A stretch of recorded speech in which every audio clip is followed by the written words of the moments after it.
సింహం పులి సింగల్ గా వస్తాడు అని మాట్లాడుతుంటే నిజమేనేమో యువకుడు చాలా ధైర్యవంతుడు అనుకునేవాళ్ళం మేము కూడా. ఏదో ఎక్కడో అంత బాగుంది. ఏంటి సార్ ఇది తపాకాయ వీళ్ళు దగ్గర పడటం నాకు అర్థం కావట్లేదు.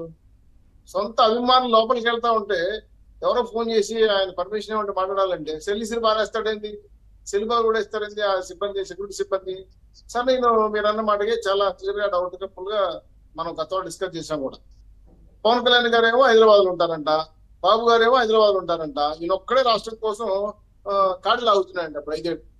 అంటే ఈయన ఒక్కడే రాష్ట్రాన్ని వ్యవసాయం చేసి అభివృద్ధి పరిచేసి రాష్ట్రాన్ని మొత్తం ఘాట్లో పెట్టేసి ఇంత దుర్మార్గమైన పరిపాలన అందించి ప్రతి ఒక్కరు బాధపడుతూ ఉంటే రాష్ట్రం అంతా కూడా ఇబ్బంది పడుతూ ఉంటే పూర్తి స్థాయిలో అర్థం చేసుకోకుండా ఎవరైనా పార్టీ గురించి కానీ పార్టీ నిర్ణయాల గురించి మాట్లాడుతుంటే పార్టీ వన్ నోటీసులు ఇచ్చేవాడు, జీవో నెంబర్ 1 ఇచ్చేవాడు, హౌస్ అరెస్ట్ చేసేవాడు. మరి ఇంత ఫెరోషియస్ గా ఉన్నాడు కదా, రేపు అధికారంలో ఇంత ధైర్యవంతుడు ఏమనుకునేవాడు. చివరికి తాడేపల్లి గెస్ట్ హౌస్ నుంచి పారిపోయి కడపకి వెళ్ళాడు. కడపలో అయ్యా కడప అర్బన్ డెవలప్మెంట్ అథారిటీ బిల్లులు 600 కోట్లు మాకు రావాలి, ఏంటి మా పరిస్థితి అంటే, ఏమయ్యా ఇక్కడ కూడా మనశాంతిగా ఉన్నిరా అని మీరు మళ్ళీ బెంగళూరు పారిపోతారు. బెంగళూరు ఎందుకు పారిపోతారని ఆలోచిస్తే అక్కడ కూడా వస్తున్నారు కొంతమంది, అక్కడ వాళ్ళు సెక్యూరిటీ సిబ్బంది వాళ్ళు దుర్మార్గంగా బిహేవ్ చేస్తున్నారు. చివరికి నా పరిస్థితి ఇటు జనం ఆంధ్ర రాష్ట్రం వచ్చి కుట్టి బయట పంపించేశారు, ఎమ్మెల్యేలు పక్క పంపించారు 11 మందితో. చివరికి ఎవరైతే డబ్బులు పెట్టి ఎమ్మెల్యేలు ఎంపీలు గెలిపించాలని చేసిన ప్రయత్నం చేసిన వాళ్ళందరూ కూడా ఇంటర్వ్యూ కూడా ఇవ్వట్లేదు. సారీ మరి నేను 10 కోట్లు పెట్టాను, 100 కోట్లు పెట్టాను, నా లెక్కలు ఇవి, మీరేమో సాయం చేస్తారు అనే ప్రయత్నం చేస్తుంటే కూడా ఓడిపోయిన ఎమ్మెల్యేలు కానీ ఎంపీలు కానీ ఫోన్ ఎత్తట్లేదు, సమాధానం చెప్పట్లేదు. కనీసం గవర్నమెంట్ లో స్టేట్ లెవెల్లో కొన్ని బిల్లులు రావచ్చు ఉంటే అప్పుడు ఈయన మళ్ళీ నెక్స్ట్ వచ్చేది మనమే కరీన వ్యవస్థలతో అంశం చేయండి, మీ ఇష్టం వచ్చిన చేయండి, నేనే చూసుకుంటానని చెప్పిన ఐఏఎస్ ఐపీఎస్ అధికారులకి అలా ఇచ్చేసారు విపరీతంగా ఆర్డర్లు.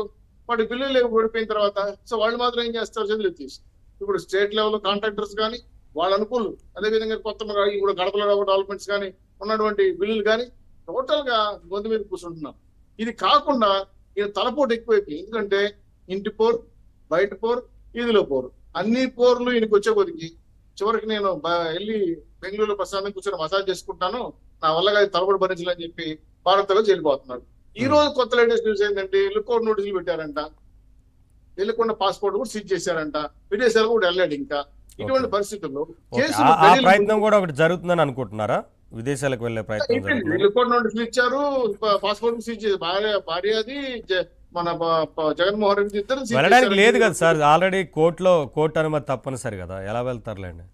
కోర్టు అనుమతి సరే, కానీ లుకౌట్ నోటీసులు ప్లస్ సీజ్ చేశారు. నేను వాట్స్ చూసాను ఇంతకుముందు, జస్ట్ అదే సబ్జెక్ట్ కలెక్షన్ మళ్ళీ కూడా కలెక్ట్ చేసుకుంది. అంటే తనకు ఇంకా విదేశాలకు వెళ్ళలేని పరిస్థితి. ఇంతకుముందు మరి ఎవరక్కడ చిలకద్దలు రండి, ప్లేట్లు తీసుకురండి, ఎన్ని కోట్లు ఖర్చు పెట్టండి, నేను సింగిల్ గా పోతాను, 12 కోట్లైనా 20 కోట్లైనా ప్లేట్ స్పెషల్ ప్లేట్ దేవుడు దయతో మీ అందరి డబ్బులు నాకు వచ్చేస్తాయి కాబట్టి ఖర్చు పెట్టేస్తానని చెప్పేవాడు. ఇప్పుడు అలా కాదు కదా, సొంత డబ్బులు ఖర్చు పెట్టాలంటే బాధ జేబుల నుంచి తీయాలంటే రాదు, బయటికి తీసి అవసరం పడుతున్నాడు. సో ఫ్లైట్లు లేవు, హెలికాప్టర్ లేవు, కార్లో పోవాలి, కార్లో రావాలి. విలాసమైన జీవితం అనిపించిన జగన్మోహన్ రెడ్డి గారికి జనం చొంపుతూ వాడు చీపుంటి పక్కన పెట్టేసి లోపలికి లేవు విలాసాలు. ఎవరు అక్కడంటే పాలు ఎవరు, ఎవరు అక్కడంటే టీ ఎవరు, భార్య ఏమో కడపోతుంది, కూర్చోడిపోతుంది, బంధువులు సిలికత్తులు లేరు. సో విలాసమైన జీవితం అనిపించిన రాజావారు జగన్మోహన్ రెడ్డి గారు ఇప్పుడు చివరికి డిప్రెషన్ లోకి వెళ్ళిపోయి నేను ఇంకా బెంగళూరుకి వెళ్ళాల్సిందే నా పరిస్థితి అనేది ఒక యాంగిల్. రెండో యాంగిల్ ఏంటంటే మీరు అన్నట్టే శనివారం ఆదివారం ఏడ లీవులు లేకుండా జైల్లో పడేస్తారు, కేసులు ముందు పోవేమో, ఎటు పరిస్థితి ఏమైతే అర్థం కాలేదు. సిబిఐడి మళ్ళీ ఈడీగా లిక్కర్ కేసు పైన వేసారు. ఎప్పుడు ఏ రాయి మీద పడుతుందనే భయంతో కడగలేడిపోతుంది. ఇంత పిరికోడైంది జగన్మోహన్ రెడ్డి గారు. ఈయనేం పార్టీ నడిపితే నాకు అర్థం కాలేదు. రాజకీయాలు పరిగెడు తేల్చేశారు. మరి ఇంత పిరికోడైంది రాజశేఖర రెడ్డి, రాజారెడ్డి పేర్లు చెప్పుకుంటున్నారు కదా, మరి వాళ్ళ లెగసీని తీసుకొచ్చుకున్న మీరు సొంత చెల్లెలు అడుగుతా ఉంది, ఏమో ఢిల్లీకి వెళ్ళిపోయి తలా చేసావు, ఏం చేసావు, మా బాబాయ్ దొంగలు పట్టుకున్నా లేదు, అడుగుతున్న సమాధానం లేదు. ఏ రకంగానూ జగన్మోహన్ రెడ్డి గారు ఈరోజు ప్రజలకు రాలేకుండా ఒక ప్రజా దర్బార్ పెట్టారండి. చాలా సంతోషం, ఓహో నిజంగానే ఇప్పటి నుంచి ప్రజలకు వెళ్తాడు.